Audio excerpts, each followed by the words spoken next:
Hello guys, welcome to another video in my channel. अभी हम जिस मैच के बारे में बात करने वाले हैं वो है कल का रॉयल लंडन कप का मैच, जो कि होने जा रहा है एसेक्स और मिडलसेक्स के बीच में।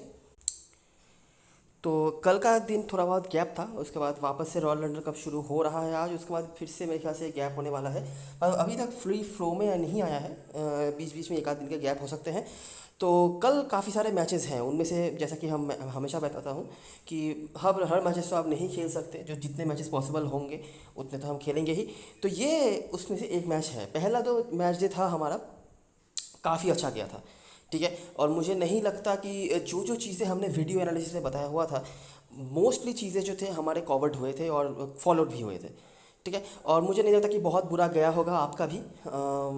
जो जो चीज़ें हमने वीडियो एनालिसिस के बाहर भी कवर करा था, उनका भी रिजल्ट काफ़ी अच्छा गया था। अभी क्या है, देखिए, बहुत सारी चीज़ें बदल चुकी हैं, मतलब एक झटके में बहुत सारी चीज़ें बदल चुकी हैं। तो इसीलिए हर चीज़ हर दिन बिल्कुल जैसा आप सोच रहे हो वैसा ही जाएगा, ये ज़रूरी नहीं। जैसे कि आपने लास्ट मैच डे में देखा होगा, लैंकाशायर की टीम जो ऑन पेपर काफ़ी स्ट्रॉन्ग नज़र आ रही थी, at the end of the match वो जीते भी, लेकिन किस टीम के अगेंस्ट में उनको स्ट्रगल फेस करना पड़ा। जो टीम अंडर 19 अंडर 20 प्लेयर्स को लेकर खेल रहे थे, ठीक है, 9 प्लेयर्स का डेब्यू कराया था ससेक्स की टीम ने, उसके बावजूद भी मतलब बिल्कुल दम निकाल दिया था एक बिल्कुल पूरी तरीके से लैंकाशायर की टीम का। तो अभी देखिए, काफ़ी सारे ऐसे टीम हैं और काफ़ी सारे ऐसे प्लेयर्स हैं जो इस तरह के फॉर्मेट में पहले खेले नहीं हैं, ठीक है। तो उनके बारे में हमें कंप्लीट आइडिया नहीं है, क्योंकि लोअर लेवल में खेले होंगे, एज लेवल में खेले होंगे, सेकंड लेवल टीम के होकर खेले होंगे, लेकिन इस लेवल पे नहीं। तो उन परफॉर्मेंसेस के बेसिस पर हम यहाँ पे कुछ हद तक बातें कर भी सकते हैं, लेकिन ज़रूरी नहीं कि वहाँ पे उन्होंने जिस तरह का परफॉर्म करा है, यहाँ पर जब उनको सीनियर टीम के होकर खेलने का मौका मिलेगा, रिस्पॉन्सिबिलिटी मिलेगी, तब भी वो सेम तरह की बातें करें। और ये सब जो फैक्टर्स हैं ना, मतलब रिस्पॉन्सिबिलिटी, इमोशंस, ये सब जो होते हैं, ठीक है, हो सकता है कुछ प्लेयर्स ऐसे भी हों जिनका सपना हुआ होगा बचपन से कि नहीं मैं इस टीम के होकर खेलूँ, और उनको सरप्राइजिंगली इस तरह की सिचुएशन में मौका मिल गया। तो वो क्या रिकॉर्ड्स कहता है, क्या कहता है, वो सब चीज़ें ग्राउंड पे बातें नहीं करेंगी, ठीक है। तो ये सब चीज़ अब मतलब कैलकुलेट नहीं कर सकते। हम क्या कर सकते हैं, जितना हमने देखा है, जितना हमारे पास अवेलेबल है उस हिसाब से। बाकी प्लेयर का माइंडसेट क्या है, टीम का मतलब प्लान वगैरह क्या है, वो सब हमें मैच के समय ही पता चलेगा, उसके पहले तो नहीं। और इतनी सारी बातें मैंने क्यों कही हैं, अभी तो सिर्फ शुरुआत है। काफ़ी सारे झटके लगने वाले हैं इस पूरे टूर्नामेंट में, और काफ़ी सारे अनएक्सपेक्टेड परफॉर्मेंस भी हमें देखने वाले हैं। हो सकता है कल भी दिख जाए, तो उसके लिए आपको मेंटली तैयार रखने के लिए ही मैंने ये सब बताया। तो स्टार्ट करते हैं इस मैच की एनालिसिस। ये मैच होने जा रहा है काउंटी ग्राउंड चेम्सफर्ड में, जिसका नाम क्लाउड एफएम काउंटी ग्राउंड भी है। अभी ये ग्राउंड के बारे में आपको काफ़ी आइडिया हुआ होगा वाइटलिटी ब्लास्ट से, ठीक है। क्या क्या आइडिया था कि स्पिन यहाँ पे चलता है, साइमन हार्मन यहाँ पर बहुत अच्छा करते हैं, रन्स उतना नहीं बनता है, जो कि हमने वाइटलिटी ब्लास्ट में फॉलो करा था। अभी हमें देखना ये है कि क्या 50 ओवर मैचेस में भी यही सेम चीज़ फॉलो होता है या नहीं। बारिश के चांसेस हैं, अगर हम वेदर की बात करें तो कितना होगा ये तो देखना पड़ेगा, लेकिन मुझे लगता है कि थोड़ा डिले हो सकता है। तो देखना पड़ेगा, वेदर को लेकर थोड़ा अपडेटेड रहना पड़ेगा आपको भी, क्योंकि ड्रीम इलेवन इन सब मैचेस का डेडलाइन एक्सटेंड करती नहीं है, जिसका आपको पता ही होगा। आखिरी सीजन की बात करें तो मिडिल सेक्स ने दूसरे स्थान पर ख़त्म किया था अपने ग्रुप में, और एसेक्स थे 8वें स्थान पर। तो 50 ओवर में काफ़ी स्ट्रॉन्ग टीम थी पिछले एडिशन में मिडिल सेक्स, जैसे आप देख सकते हैं। और एसेक्स तो आपने देखा ही कि काफ़ी ख़राब उनका रहा है, लेकिन जो आखिरी मैच उन्होंने खेला था हैम्पशायर के अगेंस्ट में, वहाँ पर उन्होंने जीत हासिल करा था, और हिस्टोरिकली भी वो काफ़ी डोमिनेटिंग रहे थे अगेंस्ट हैम्पशायर। यहाँ पर भी हमें दिख रहा है कि एसेक्स थोड़ा बहुत आगे ही चलती है, ठीक है। डिस्पाइट ऑन पेपर आपको दिखेगा कि मिडिलसेक्स का परफॉर्मेंस ओवरऑल अच्छा होता है, लेकिन यहाँ पे थोड़ा पीछे ही है मिडिलसेक्स की टीम। इस ग्राउंड में बात करें तो रिकॉर्ड वापस से एसएस के काफ़ी ख़राब हैं। अगर आप नोटिस करेंगे पिछले 2 सीजनों में तो वो ज़्यादा मैचेस हारे हैं। टोटल 4 मैचेस वो जीते हैं पिछले 2 सीजनों में, और 5 मैचेस वो हारे हैं। पिछले सीजन में ज़्यादा उनको मैचेस हारना पड़ा था। हालांकि कोई नो रिजल्ट वगैरह नहीं रहा है, तो ये तो अच्छी बात है, लेकिन देखना पड़ेगा कल भी ये चीज़ बरकरार रहता है या नहीं। पिछले सीजन के परफॉर्मर्स की बात करें तो एस्किनाजी आपको दिख जाएंगे, जो आपको पता ही होगा काफ़ी कंसिस्टेंट परफॉर्मर रहते हैं इंग्लिश डोमेस्टिक सर्किट में, वो तो अवेलेबल है नहीं। और सैम रॉबसन 4 मैचेस ही उन्होंने खेले थे, लेकिन काफ़ी अच्छा परफॉर्मेंस उन्होंने करके रखा था। ज़्यादा मैचेस उनको खेलने का मौका नहीं मिला था। कल से ज़रूर से जो शुरुआत होने वाला है उनका पूरा सीजन वो खेलेंगे, अगर कोई इंजरी वगैरह नहीं हो तो। वरुण चोपड़ा अभी ब्रिटिश की टीम में अवेलेबल हैं, लेकिन क्योंकि अपने पेरेंट क्लब के अगेंस्ट में अभी उनको खेलने का मौका नहीं मिलेगा, तो इसीलिए कल के मैच में वो खेल नहीं पाएंगे। लेकिन अभी वो ब्रिटिश की टीम से हैं, अगले मैच से आपको ज़रूर से दिख जाएंगे, और जब वो खेलेंगे तब उनके बारे में बातें करेंगे। अभी जान लेते हैं बॉलिंग पे जो प्लेयर्स अवेलेबल हैं, उनमें से सिर्फ मुर्ता आपको दिख जाएंगे, बाकी इनमें से कोई अवेलेबल नहीं है। टीआर जोन्स इंजरी के चलते बाहर हैं, बाकी दोनों तो 100 में है। तो देखते हैं जब ये दोनों टीमें आमने सामने होती हैं तो क्या होता है। ठीक है, 2015 से हम स्टार्ट कर रहे हैं। नाम के पीछे जाने की ज़रूरत नहीं है क्योंकि ज़्यादा नाम को मिलने वाले हैं नहीं। आप स्कोर पैटर्न को फॉलो करिए और देखिए कि मैचेस कैसे कैसे हो रहे हैं। तो यह पहला मैच मिडिल सिक्स ने बनाया था, ये 296, काफ़ी बड़ा स्कोर है। करंट स्क्वाड मेंबर्स में से आपको रॉबसन दिख जाएंगे। वेस्ली की बॉलिंग यहाँ पर थोड़ी बहुत रही है, पहले वो बॉलिंग भी करवाते थे। एसेक्स ने यहाँ पर चेस कर लिया और काफ़ी इजीली चेस कर लिया। आपको करंट स्क्वाड मेंबर्स में वेस्ली दिख जाएंगे और रायन टचकाटे भी दिख जाएंगे। बाकी बहुत सारे प्लेयर्स रहे हैं जो यहाँ पर अवेलेबल नहीं है।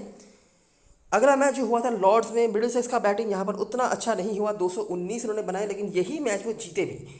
ठीक है, रॉबसन आपको वापस से दिख रहे हैं। सिम्पसन अवेलेबल नहीं है, लॉरेंस अवेलेबल नहीं है, ब्राउन भी नहीं है, सिर्फ मुर्ता यहाँ पर अवेलेबल है जिन्होंने यहाँ पर विकेट निकाला था। ये जो लॉर्ड्स वाला मैच था यहाँ पर हमें लो स्कोर देखने को मिल रहा है और काफ़ी सारे विकेट्स भी यहाँ पर गिरे। ठीक है, दोनों टीम की तरफ से 2 बॉलर्स तो मिनिमम थे ही जिन्होंने बंचेस में विकेट निकाला हुआ था, और भी शायद कोई हो सकते हैं जो करंट स्क्वाड में अवेलेबल नहीं है। अगला मैच और पहला मैच जो चेल्सफोर्ड में हुआ, मिडिल सिक्स का बैटिंग यहाँ पर कोलैप्स हो गया। लीड किया किसने? पॉटर ने। वाल्टर अभी ज़्यादा बॉलिंग नहीं कराते हैं, नहीं तो उनका भी यहाँ पर परफॉर्मेंस था, और हार्मर का एक विकेट। एसेक्स चेस कर गई। करंट स्क्वाड मेंबर्स में से आपको एलिस्टर कोक दिख जाएंगे और कोई यहाँ पर अवेलेबल या तो नहीं है या फिर उस तरह से नोटिस करने वाला कोई परफॉर्मेंस नहीं था। अगला मैच जो हुआ था रेडलेट में, वापस से हमें ज़्यादा स्कोर देखने को नहीं मिल रहे हैं। 250, हार्मर के 2 विकेट्स, पॉटर का विकेट आपको देखने को मिल रहा है। सैम कुक के भी विकेट्स थे लेकिन वो अवेलेबल नहीं है। एसेक्स ने यहाँ पर चेस कर लिया। आपको वेस्ली का बहुत बड़ा यहाँ पर शतक देखने को मिल रहा है, बाकी कोई अवेलेबल नहीं है। और आखिरी जो मैच हुआ था चेल्सफोर्ड में, आउट ऑफ नो वेयर एक मैमथ टोटल यहाँ पर बन गया। आप नोटिस करो कि पहले मैच पे ज़्यादा रन बने थे, 296 जो कि चेज़ हो गया था। उसके बाद से रन धीरे धीरे कम होता जा रहा था। 219 जो कि चेज़ भी नहीं हुआ, 148 चेज़ हो गया, 250 चेज़ हो गया, और यहाँ पर बन गया 366 आउट ऑफ नो वेयर। ठीक है, और यहाँ पर हमें करंट स्क्वाड मेंबर्स में से सिर्फ पॉटर दिख रहे हैं जिनका इस फिक्सचर में काफ़ी बार नाम आ रहा है। बैट्समैनों में से हालांकि कोई अवेलेबल नहीं है जो करंट स्क्वाड में अवेलेबल है। मिडिल सिक्स की तरफ से एसेक्स ने यहाँ पर अच्छी खासी तरीके से चेज़ बॉलर ने कर लिया। वेस्ली आपको वापस से दिख रहे हैं और रायन टचकाटा भी दिख रहे हैं। करंट बॉलरों में से सिर्फ मुर्तक का ही नाम है। ठीक है, तो वेस्ली बाकी मतलब पिछले फिक्सचर की तरह यहाँ पर भी एक अच्छा परफॉर्मर के तौर पे आप इनको देख रहे हैं। रनों की अगर मैं बात करूँ तो थोड़ा सा इनकन्सिस्टेंट रहा है। बिल्कुल पहला वाला मैच जो था और आखिरी मैच जो था वहाँ पे हमने ज़्यादा रन बनते हुए देखे हैं, लेकिन सरप्राइजिंग बात यह है कि इस फिक्सचर का सबसे लो स्कोरिंग एनकाउंटर भी उसी ग्राउंड पे हुआ है जहां पर सबसे ज़्यादा रन्स भी हमने बनते हुए देखे हैं। मतलब ये जो 366 328 वाला आप देख रहे हैं चेल्सफोर्ड में, वही चेल्सफोर्ड का ही ग्राउंड है जहां पर 148 पर भी टीम निपट गई थी। ठीक है, कुछ कॉमन परफॉर्मर्स आए हैं, ज़्यादा कंसिस्टेंटली तो नहीं, जैसे कि टॉम वेस्ली एक है, मुर्ता के एक आध मैच में विकेट है, पोर्टर का एक मैच में बॉलिंग डोमिनेशन था, बाकी एक का विकेट भी रहा है। ऐसा ज़्यादा कंसिस्टेंट उस तरह से हमें कोई देखने को नहीं मिल रहे हैं। तो यही कुछ चीज़ें हैं जो हम देख पा रहे हैं। थोड़ा सा ट्रांजिशनल चेंज तो रहा ही है, आप कह सकते हैं। उतना ज़्यादा कॉमन हमें नहीं देखने को मिल रहा है, लेकिन अगर हम मोस्ट मैचेस की बात करें तो 5 में से 3 मैच लो स्कोर ही रहे हैं और 2 मैचेस में रन बने हैं और काफ़ी ज़्यादा बने हैं। लेकिन एक और चीज़ जो है कि जो मेजर स्कोरर्स रहे हैं अगर हम बात करें तो वो अभी अवेलेबल नहीं है। जैसे कि आखिरी मैच पर हालांकि यहाँ पर शायद पॉल स्टर्लिंग वगैरह कोई रहे होंगे, यहाँ पर चोपड़ा थे, वो दोनों ही अवेलेबल नहीं है। वेस्ली का स्कोर था, रायन टचकाटा भी कुछ स्कोर रहे हैं, और बिल्कुल पहला वाला जो मैच हमने देखा था यहाँ पर भी हमें वेस्ली और रायन टचकाटा देखने को मिले हैं और रॉबसन का देखने को मिला था, लेकिन ये मेजर स्कोरर नहीं थे। मेजर स्कोरर्स जो थे वो मतलब बड़ा वाला टोटल जिन्होंने बनाया हुआ था इंडिविजुअली, वो अवेलेबल नहीं है। अगर हम समराइजेशन पे आ जाए तो मिडिल की तरफ से कोई कंसिस्टेंट नहीं है करंट स्क्वाड मेंबर्स में से। इस तरह से वापस से हमें टॉम वेस्ली देखने को मिल रहे हैं, एक शतक एक अर्धशतक के साथ 60 का औसत है, नॉट आउट भी रहे होंगे वो। और वरुण चोपड़ा का भी यहाँ परफॉर्मेंस दिख रहा है, जिनका ज़्यादा कंसिस्टेंट वो रहे हैं। 3 में से 2 मैच में 50+ स्कोर। बॉलिंग पे ज़्यादा कोई बताने लायक नहीं है। पॉटर, बर्ता, ऐसे कुछ नाम हैं जिनको आपने देखा होगा, लेकिन कंसिस्टेंटली कोई नहीं। तो यह है जो हेड टू हेड के चीज़ें थी जो बताने लायक। अभी हम बात करेंगे ग्राउंड के बारे में और देखेंगे कि वाइटलिटी ब्लास्ट में या फिर काउंटी में भी जो आइडिया हमने रखा है इस ग्राउंड के बारे में, क्या 50 ओवर मैचेस में भी वही सेम पैटर्न फॉलो होता है या नहीं। ठीक है, तो स्टार्ट करते हैं पहले मैच से। ये जो पहला मैच था आखिरी हेड टू हेड जो आपने देखा वही वाला। ठीक है, तो यह तो बहुत बड़ा स्कोर यहाँ पे बन गया था। उसके बाद अगला मैच अगर हम देखेंगे तो इसी ग्राउंड पे जो हुआ था, वापस से हमें बड़ा स्कोर देखने को मिल रहा है बैटिंग फर्स्ट में। ऊपर भी आपने देखा कि चेस नहीं हुआ था, लेकिन 328 तक गया था, जहाँ पर लेग स्पिनर ने धागा खोल कर रखा था जो साउटर थे। ठीक है, अभी फ्लो में भी विकेट्स आ सकते हैं, लेकिन या कुछ भी हो सकता है, लेकिन विकेट्स तो मिले हैं जो स्टैटिस्टिकली आप बता सकते हैं। अगला मैच अगर हम देखेंगे तो वापस से रैंटन डुस्काटे और टॉम वेस्ली। ठीक है, एसेक्स ने बनाया 341, पेसर्स का अपर हैंड। हैम्पशायर यहाँ पर बैटिंग कोलैप्स उनका हो गया था। करंट स्क्वाड मेंबर्स में से आपको मतलब जो अभी भी खेलते हैं एसेक्स के होकर, उनमें से सिर्फ लॉरेंस है, बाकी पेसर्स का ही यहाँ पर 9 विकेट था। अगला मैच वापस से हमें दिख रहा है कि बैटिंग फर्स्ट में रन ठीक ठाक बने 283। वेस्ली वापस से, रैंटन डुस्काटे वापस से, कुक के भी यहाँ पर कुछ स्टार्स थे। पेसर्स का अपर हैंड। ससेक्स चेज यहाँ पर कर गई थी 287। पॉटर आपको दिख रहे हैं रैंटन डुस्काटे के साथ। पॉटर का भी हेड टू हेड में भी कुछ नाम आया था एक आध करके, यहाँ पर कुछ मैचों में विकेट्स है। और आखिरी जो मैच वापस से आप देख सकते हैं कि हाई स्कोर बने 293। पेसर्स का ही अपर हैंड था और ग्लोस्टरशायर ने यहाँ पर चेज भी कर लिया। तो जहाँ पर आपको करंट स्क्वाड मेंबर्स में से बियर्ड अभी भी है, लेकिन उनको तो स्क्वाड में रखा नहीं किया था। आखिरी मैच पर देखना पड़ेगा कि इस मैच में खेला जाता है या नहीं। हार्मर और वेस्ली का भी आपने नोटिस करा कि हार्मर का कुछ ज़्यादा यहाँ पे नाम नहीं है। ठीक है, हालांकि पिछले मैच पर उन्होंने काफ़ी अच्छा कुछ करके दिखाया था, लेकिन पिछले सीजन में मतलब पिछले एडिशन में भी वो खेले थे, खास कुछ परफॉर्मेंस नहीं था। और उसका एग्जांपल यहाँ पर है, आपने 4 मैचेस में सिर्फ एक बार उनका विकेट में नाम दिखा है, बाकी कुछ नहीं। अच्छा, जो चीज़ बताने लायक है कि वाइटलिटी ब्लास्ट में जो आइडिया हमें लगा था चेसफर्ड के ग्राउंड के बारे में, वो आइडिया यहाँ पर उतना काम नहीं आ रहा है। ठीक है, रन्स तो यहाँ पे भतेरा बन रहा है। इवन 366 अपने बनते हुए देखा था आखिरी हेड टू हेड जो हुआ था इस ग्राउंड पे। चेज़ भी हो रहा है, मतलब अगर आप छोटा मोटा कोई टोटल बना रहे हो ना, तो यहाँ पे चेज़ हो रहा है। जैसे कि आप नोटिस करेंगे कि 283 वो भी छोटा टोटल नहायत ही नहीं था, लेकिन वो चेज़ हो गया। उसके बाद 293 भी एक ओवर रहते चेज़ हो गया। तो रन्स तो यहाँ पे काफ़ी बन रहे हैं, तो ये तो हम देख ही पा रहे हैं। और आखिरी हेड टू हेड जो यहाँ पे हुआ था, वहाँ पर भी हमने ऐसा ही चीज़ होते हुए देखा है। पेसर्स का ही अपर हैंड है। अगर आपको बॉलर कोई रखना है तो आपको पेसर्स ही रखने पड़ेंगे। और एक और चीज़ जो हम देख पा रहे हैं कि लास्ट जो मतलब 2 हेड टू हेड हुए हैं इस ग्राउंड पे, एक में तो हाई स्कोर बना था, चलिए बैटिंग डोमिनेशन था, वो कोई दिक्कत वाली बात नहीं है। और जो बैटिंग कोलैप्स ही हुआ था ना, उसको भी लीड किया था पेसरों ने ही। ठीक है, तो पेस बॉलर्स तो यहाँ पे हमारे लिए काफ़ी इंपॉर्टेंट होने वाले हैं। और ऐसे कोई प्लेयर जो आपके लिए थोड़ा बहुत पेस बॉलिंग का ऑप्शन भी प्रोवाइड करते हैं और सही जगह बैटिंग भी मिल जाती है, वो आपके लिए काफ़ी अच्छे कैप्टन वाइस कैप्टनसी के ऑप्शन भी बन सकते हैं। इतना हमने आइडिया यहाँ से लगा लिया है।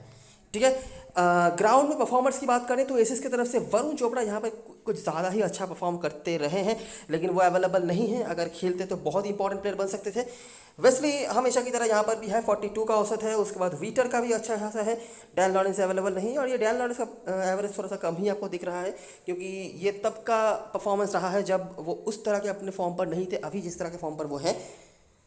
बॉलिंग में जो एक नाम हम देख रहे हैं वो है जेमी पॉटर का, और यही एक लौते बॉलर हैं। मतलब पॉल वाल्टर का भी रहा है, लेकिन वो ज़्यादा बॉलिंग नहीं कराते हैं। तो जेमी पॉटर एक नाम है जिनका आपने जो एकमात्र बैटिंग कोलैप्स का सीन आया था इस फिक्चर में, आपने देखा होगा कि उन्होंने लीड करा था। और इस ग्राउंड पे भी देखा जा रहा है कि इनका परफॉर्मेंस बेटर रहा है। हालांकि ये 2 साल पुराना, मिनिमम 2 साल पुराना रिकॉर्ड है, और उसके बाद से जेमी पॉटर के साथ बहुत कुछ हुआ है। उनका रिस्पॉन्सिबिलिटी बदला है, उनके बॉलिंग स्टाइल में चेंज आया है।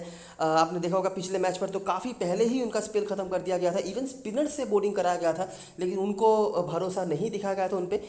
तो देखना पड़ेगा कि टीम कोई चेंज वगैरह करती है या नहीं तो जेमी पॉटर यहाँ पर अच्छा रिकॉर्ड होल्ड कर रहे हैं, जैसे कि हम देख सकते हैं। प्लेइंग यूनिट की बात करें तो अच्छा, ये सारी चीज़ें जो रहा है ग्राउंड से आपने आई होप देख लिया होगा। हेड टू हेड की चीज़ें तो हमने आपको दिखा दिया ही है।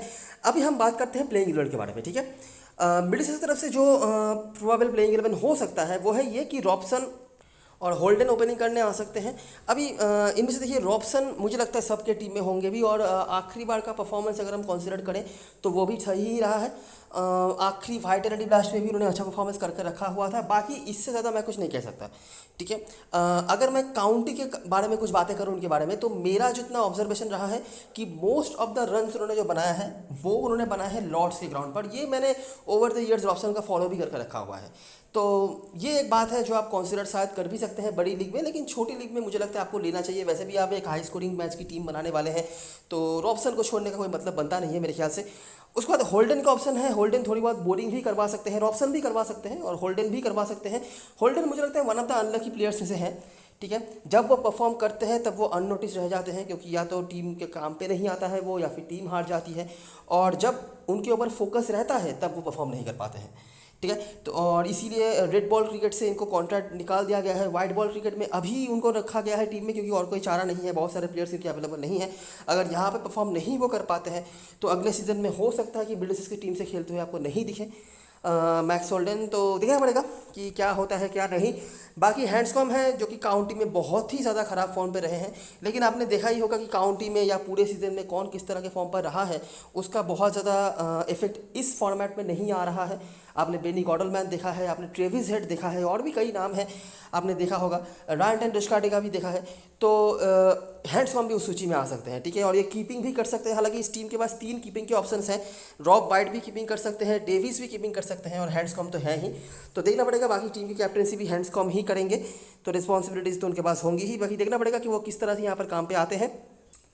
उसके बाद है जैक डेविस और रॉब वाइट। खास कुछ मैंने देखा नहीं है। डेविस आप बड़ी लीग में सोच सकते हो, रॉब वाइट काउंटी में कुछ मैचेस में उन्होंने करके रखा था परफॉर्मेंस, लेकिन मुझे नहीं लगता कि स्मॉल लीग में लेने लायक प्लेयर ये दोनों ही हैं। ल्यूक हॉलमन एक ऑप्शन है, काफ़ी हैंडी परफॉर्मर हो सकते हैं। हालांकि इस लेवल के क्रिकेट में मैंने उतना कुछ करते हुए तो इनको देखा नहीं है, लेकिन हाँ काफ़ी हैंडी प्लेयर हो सकते हैं, दोनों तरफ से आपके लिए काम पे आ सकते हैं। और जिस जगह पर टीम इनको इस्तेमाल कर सकती है, मुझे लगता है कि ये आपके टीम में ज़रूर से होने चाहिए। उसके बाद आते हैं जेम्स हैरिस। अभी जेम्स हैरिस को आपने शायद पूरे सीजन में उस तरह से खेलते हुए नहीं देखा होगा, लेकिन ये काफ़ी ज़्यादा इंपॉर्टेंट रोल प्ले करते हुए आए हैं ओवर द ईयर्स, ठीक है। इस सीज़न में अभी तक उनको मौका नहीं मिला है। कभी क्रिस ग्रीन, कभी कोई और मौका मिलता रहता था, लेकिन इनको इस तरह से मौका नहीं मिलता है। लेकिन जहाँ पे भी जितना भी मौका इनको मिला है ना, इन्होंने काफ़ी ज़्यादा अच्छा परफॉर्मेंस करके रखा हुआ है। जेन्युइन ऑलराउंडर है, और अगर आप ऑलराउंडर में से कोई ट्राइड एंड ट्रस्टेड वाला ऑप्शन ढूंढ रहे हैं ब्रिटिश की तरफ से, तो जेम्स हैरिस आपके लिए बहुत ही इंपॉर्टेंट प्लेयर बन सकते हैं। उसके बाद एंडरसन का ऑप्शन है। एंडरसन को टीम जनरली बॉलिंग ऑलराउंडर की तरह यूज़ कर रही है, लेकिन ये बैटिंग भी थोड़ी बहुत कर ही लेते हैं। वलाविता, बैम्बर, मुर्ता, इनमें से मुर्ता का कुछ आपने देखा होगा कि एक आध करके विकेट है, लेकिन जिस बॉलर के बारे में मैं कहना चाहूँगा वो है वलाविता। मैं ये नहीं कह रहा कि कल के मैच में भी वो कुछ बहुत ही बड़ा कुछ कर देंगे, लेकिन इस प्लेयर को आपको फॉलो करना है ओवर द सीजन, ठीक है।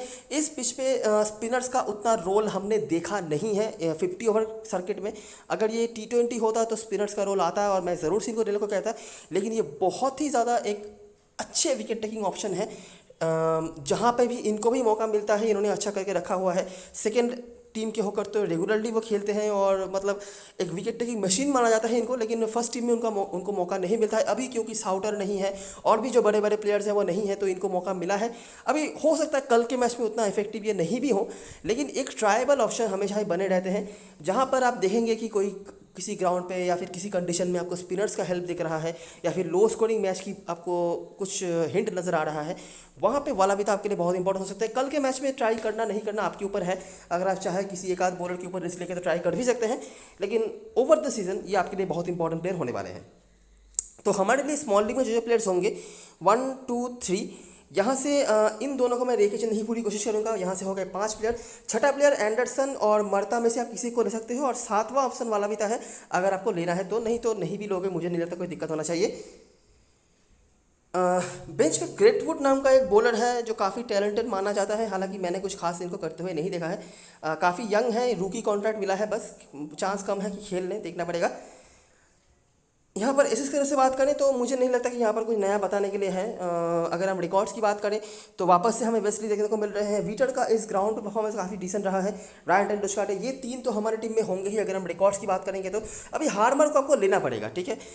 बहुत बढ़िया कुछ इन्होंने नहीं करा है हिस्टोरिकली, लेकिन अभी क्या है कि परसेंटेज कैप्टन होने वाले हैं, आपका मन हो नहीं हो लेना पड़ेगा। उसके बाद पॉटर जो हमारी टीम में होंगे, अभी क्या है कि इनका रोल क्या होने वाला है यही भी मुझे थोड़ा डाउट आ रहा है। अगर इनको सही से टीम इस्तेमाल करती तो मैं दूसरी बार नहीं सोचता, लेकिन इस्तेमाल करेंगी या नहीं ये अभी देखना पड़ेगा। नहीं तो रिकॉर्ड्स इनके काफ़ी अच्छे हैं, और मेमोरी जो होगा इनका इस टीम के अगेंस्ट में वो भी मुझे लगता है काफ़ी डिसेंट होगा, क्योंकि एक बार उन्होंने बैटिंग कोलैप्स करवा के रखा हुआ था इनका, ठीक है। तो हमारे लिए स्मॉल लीग में जो प्लेयर्स होंगे वेस्ली, वीटर, रायन डस्कार्टे, हार्मर, पॉटर, ये हो गए हमारे 5 प्लेयर। छठा प्लेयर स्नेटर, अगर बॉलिंग फर्स्ट होती है तो, और नहीं तो तो यहाँ इनमें से हमें जो है हमारा स्मॉल लीग टीम बनाना है। तो देखिए ऊपर हमने 6-7 प्लेयर बताए, यहाँ पर कुछ 5-6 प्लेयर्स बताए हैं। तो देखते हैं किस तरह से हम हमारा टीम जो है बना पाते हैं। कैप्टन बास्केट चॉइस की बात करें तो हैंड्सकॉम मुझे लगता है परसेंटेज कैप्टन होने वाले हैं, क्योंकि लोग उनका नाम सुन के रखा हुआ है और जिसका पता ही होगा कि ड्रीम 11 जिनका क्रेडिट ज़्यादा देती है, नाम पहले रखती है, उनका परसेंटेज भी ज़्यादा होता है और लोग कैप्टन भी ज़्यादा ही बनाते हैं। फॉर्म को लेकर मैं उतना कुछ पॉजिटिव तो नहीं बता सकता, लेकिन जिस तरह का चल रहा है ये टूर्नामेंट, उसके बाद बहुत ज़्यादा मैं उस फ्लो में भी नहीं रह सकता कि नहीं फॉर्म अच्छा नहीं है। लेकिन मुझे लगता है कि इनसे बेटर ऑप्शन हमारे पास अवेलेबल होगा। टीम में हम ज़रूर से रखेंगे, लेकिन शायद कैप्टनसी वाइस कैप्टनसी के हम थोड़ा सेफर ऑप्शन की तरफ जाएँ। हॉलमन उसके बाद होंगे, क्योंकि इनको भी लोगों ने नाम सुन के रखा हुआ है और ऑलराउंडर सेशन में होंगे, क्योंकि उसके बाद रॉब्सन होंगे मेरे ख्याल से सबकी टीम में, और मर्तक भी सबकी टीम में होंगे, ये आप कंसीडर करके रख सकते हो। बहुत बढ़िया परफॉर्मेंस इनका भी नहीं रहा है, लेकिन टीम में तो आपको रखना ही पड़ेगा। एक तो पेसर्स ही यहाँ पर अपर हैंड रख रहे हैं और उसके बाद सेफ प्लेयर होंगे, तो देखना पड़ेगा कि हम इनको कैसे मैनेज करते हैं। रिस्क लेना है तो होल्डन और एंडरसन में से कोई एक, और वलाविता मैं नहीं कहूँगा कल के मैच में आप बहुत कुछ एक्सपेक्टेशन रखिए इनसे, लेकिन आने वाले समय में आपके लिए बहुत इंपॉर्टेंट प्लेयर बन सकते हैं। और हैरिस यहाँ से इसी तरह से हार्मर परसेंटेज कैप्टन होंगे, और उसके बाद वेस्ली। रिस्की में रैंड एंड डोशकाटे और निज्जार आएंगे। निज्जार ने पिछले मैच में बैटिंग भी काफ़ी अच्छी करके रखी थी और लास्ट ओवर की बॉलिंग भी इनको दी गई थी। अभी 2 लकी विकेट्स थे, अगर मैं सही बताऊं तो लास्ट ओवर की बॉलिंग आप शायद ही एक्सपेक्ट करेंगे कि किसी एक स्पिनर को दिया जाएगा, लेकिन अभी जो है सो है। तो स्टैटिस्टिक्स अगर बात करता है तो स्टैटिस्टिक्स यही बात कर रहा है कि निज्जार को परफॉर्म करते हुए हमने देखा है, और रिस्की में एलिस्टर कुक और स्नेटर जैसे बॉलर्स के भी ऑप्शंस यहाँ पर अवेलेबल हैं। तो मेरा बेसिक स्ट्रक्चर कुछ इस तरह का आपको दिख रहा है। इनमें से देखिए हार्मर को मुझे रखने का बहुत मन था, ऐसी कोई बात नहीं है, लेकिन अभी रखना पड़ेगा क्योंकि परसेंटेज कैप्टन है और जिस तरह से टीम स्पिनरों को लास्ट ओवर्स में बॉलिंग दे रही है, तो इसलिए हार्मर और निज्जार को हमें रखना तो पड़ेगा। पॉटर को मैंने बस रिकॉर्ड के बेसिस पे रखा है, उनका मेमोरी भी काफ़ी अच्छा हो सकता है इस टीम के अगेंस्ट में, यही रीज़न है। अगर आप चाहते हैं तो स्नेटर को रख सकते हैं। अच्छा, बॉलर सेक्शन में आप पॉटर और निज्जार को रख के भी तीसरा बॉलर स्नेटर या मुर्तक में से किसी एक को रख सकते हैं, जो भी पहले बॉलिंग कराएंगे। ठीक है, बैट्समैन सेक्शन में मैंने हैंड्सकॉम को रख तो लिया है, लेकिन इनके फॉर्म को लेकर मुझे बहुत ज़्यादा पॉजिटिव कुछ आइडिया नहीं है, और सैम रॉबसन को रखा है यहाँ पे। माफ करना, मैं वेस्ली को भूल गया था। अच्छा, जो भी हो, यहाँ पर मैंने सैम रॉबसन को रख लिया है। इसके अलावा भी यहाँ पर होल्डन का भी ऑप्शन है। यहाँ पर अगर आपको होल्डन मैनेज करना है तो हॉलमन का जगह पर लेना पड़ेगा। हॉलमन को मैंने थोड़ा सेफ रखने के लिए ही रखा है। बाकी अगर आपको बैटिंग हैवी टीम बनाना है तो आप बिल्कुल हॉलमन के जगह पर होल्डन को रख सकते हैं। ठीक है, हॉलमन काफ़ी लोगों के टीम में होंगे। एक बार के लिए लोग शायद हैरिस को नहीं लें, लेकिन हॉलमन को मुझे लगता है काफ़ी लोग ले सकते हैं। ठीक है, इसके अलावा भी जो ऑप्शन आपके पास होगा, अगर आप ऑलराउंडर सेक्शन में एक प्लेयर को छोड़ पाते हैं तो आपके पास ऑप्शन होगा कि आप एलिस्टर कुक को ले पाएँ। ठीक है, बहुत अच्छा कुछ नहीं रहा है, तो इसीलिए मैं खास कुछ नहीं कह रहा। अगर इनके फॉर्म को लेकर मैं कुछ खास कह पाता या मैंने कुछ देखा होता तो मैं ज़रूर से कहता। ना ही इनके रिकॉर्ड्स उतने कुछ खास हैं, ना ही फॉर्म, तो इसीलिए मैं ज़्यादा कुछ आपको नहीं कह रहा। अगर वो 30-40 रन के भीतर भी बनाते हैं तब भी कोई ऑलराउंडर जाके ज़्यादा पॉइंट इनके जगह पर दे सकता है। होल्डन एक ऑप्शन है, अगर आप चाहें तो ट्राई कर सकते हैं। बाकी पेपर, यहाँ पे रॉक वाइड, दोनों ऑप्शन हैं। अगर आप बड़ी लीग पे कंसीडर करना चाहते हैं कर सकते हैं, छोटी लीग में मुझे नहीं लगता ज़रूरत पड़ेगी। इसके अलावा बॉलर सेक्शन में अगर हम बात करें तो स्नेटर और मुर्तक में से कोई एक, जो मैंने आपको बताया बॉलिंग फर्स्ट में आप देखेंगे। एंडरसन को भी यहाँ पर दे के रखा है, बॉलरों में से ही, ये बैटिंग भी काफ़ी अच्छी कर लेते हैं और जनरली ऑलराउंडर ही है ये, लेकिन यहाँ पे क्यों दे के रखा है बॉलर सेक्शन मुझे पता नहीं। बस यही कुछ ऑप्शंस हैं।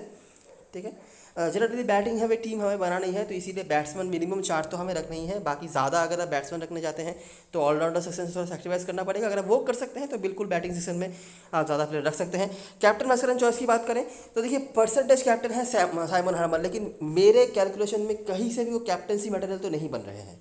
ठीक है, टीम में भी मैं नहीं रखता अगर परसेंटेज प्लेयर नहीं होते, तो अभी क्या पता कि इसकी टीम किस तरह से उनको वापस से यूज़ करेगी। तो वही है, अगर आप सेफ जाना चाहते हैं आप रख सकते हैं, लेकिन हमारे लिए वेस्ली बहुत अच्छे ऑप्शन बन सकते हैं कैप्टनसी के लिए, और रैंड एंड डोशकाटे, क्योंकि इनकी बॉलिंग भी काफ़ी अच्छी काम पे आ रही है। और पिछले मैच में मैंने जितना देखा था कि 45 ओवर्स के बीच में इनको बॉलिंग मिल सकती थी, क्योंकि उनके पास ओवर भी था और वो अच्छी बॉलिंग करा रहे थे, लेकिन पता नहीं क्यों उनको बॉलिंग नहीं दी गई। बाकी रिकॉर्ड्स इनके काफ़ी अच्छे रहे हैं, जो ग्राउंड पे भी अगर हम बताएं तो कुछ मैच में परफॉर्म करके रखा हुआ है। इसके अलावा मुझे कुछ खास सही ऑप्शन दिख नहीं रहा है। यहाँ से हैंड्सकॉम नाम के बेसिस पे लोग जा सकते हैं, लेकिन इनका फॉर्म को लेकर मैं थोड़ा डाउटफुल हूँ, इसीलिए मैं इनिशियली नहीं कह रहा। लेकिन अगर आप चाहें तो बिल्कुल इनके साथ भी जा सकते हैं, क्योंकि अभी तक आपने देखा होगा कि काउंटी का फॉर्म क्या रहा है या ब्लास्ट का फॉर्म क्या रहा है, उसका बहुत ज़्यादा इफेक्ट इस टूर्नामेंट में नहीं पड़ रहा है। ठीक है। तो सेफेस्ट और परसेंटेज अगर आप बात करेंगे तो हार्मर, और अलग कुछ करना है तो वेस्ली जायंट अनुष्का का कॉम्बिनेशन भी आप ट्राई कर सकते हैं। ठीक है। तो ये रही सारी चीज़ें और सारी एनालिसिस, और बॉलिंग फर्स्ट बॉलिंग सेकंड कौन कर रहा है उस हिसाब से देखना पड़ेगा। जैसे कि हम रिकॉर्ड्स की देख पा रहे हैं कि बैटिंग फर्स्ट टीम का परफॉर्मेंस हमेशा ही अच्छा होता है, चाहे वो हार जाए या जीत जाए, लेकिन रन्स बैटिंग फर्स्ट में हमेशा ही ज़्यादा बन रहे हैं। ठीक है। तो ये रही सारी चीज़ें और सारी एनालिसिस। वीडियो अगर पसंद आया हो तो लाइक ज़रूर करना, सब्सक्राइब करना चैनल को, टेलीग्राम चैनल पे ज़रूर ज्वाइन हो जाना, क्योंकि लास्ट वन पे सारी अपडेट्स वगैरह वहीं पे आने वाली हैं। तब तक के लिए best luck for this match and good bye for now.